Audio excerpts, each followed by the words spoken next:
The Gilded Age has never been more thrilling. The storylines and relationships that have developed over the course of several seasons are reaching a breaking point. She was right when she said that the Russells are at the heart of our story, even though they are primarily the ones experiencing crises.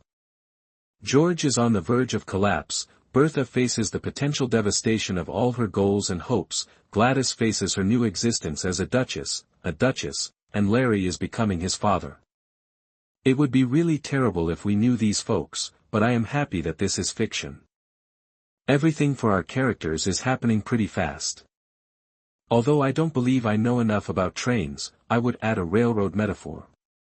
Clay, George's assistant, can only give him 30% of the Illinois Central line, despite George's desire to possess majority control. Nobody is interested in ceding control of Chicago. Yes, other cities, screw you. Chicago is the best. George might take over Illinois Central from the Merrick family, but they strangely refuse to cede control. Quite contrary to human nature. In an attempt to win over Alfred Merrick, a board member of the Met, George begs Bertha to invite him to dinner. In addition to Clay's failure with the Chicago trains, the mine owner's refusal to sell has prevented him from purchasing the Arizona acreage. George is enraged. He claims that in order to obtain the mines, the elderly Clay would have walked over his mother's grave.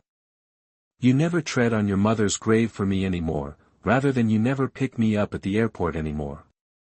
George then dismisses Clay. George. That's your Friday, girl. Who knows you better than Clay? George is separating himself from everyone who doesn't fully support him, stepping into the realm of mental illness. The issue is that, even if he had a big plan, it wasn't necessarily considered a problem because this was the era of big plans. George is going too far, according to Clay. George believes that he does not go far enough. I'm not a businessperson now. I'm a recapper. On the other side, George has amassed his wealth through reckless behavior, dishonesty, etc.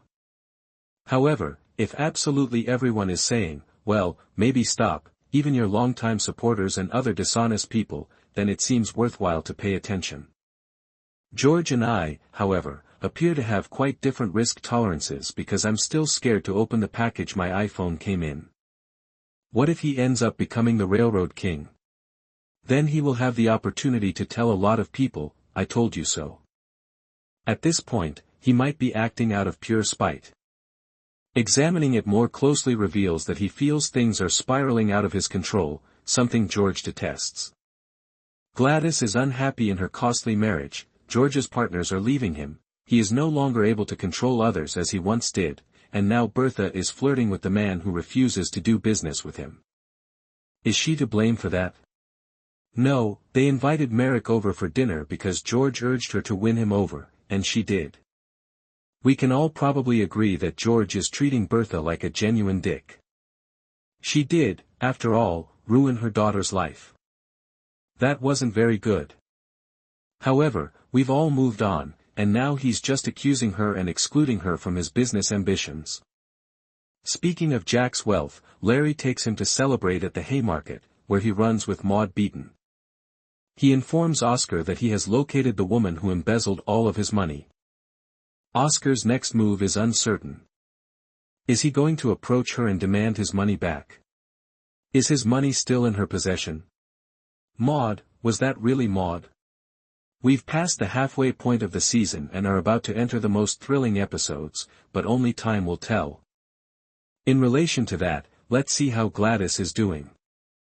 Alright, I adore the Gladys plot. I'd like more. More Gladys in England featuring the ducal tenants who showered the carriage with flowers as if it were 1513 and the awful but wonderful Lady Sarah. Sidmouth is stunning. It's really lovely. With Sarah as the Beast, Gladys could pull off a full-on Beauty and the Beast. I can see it all.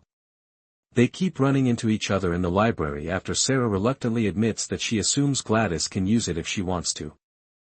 They make out one day after much tension and book debate.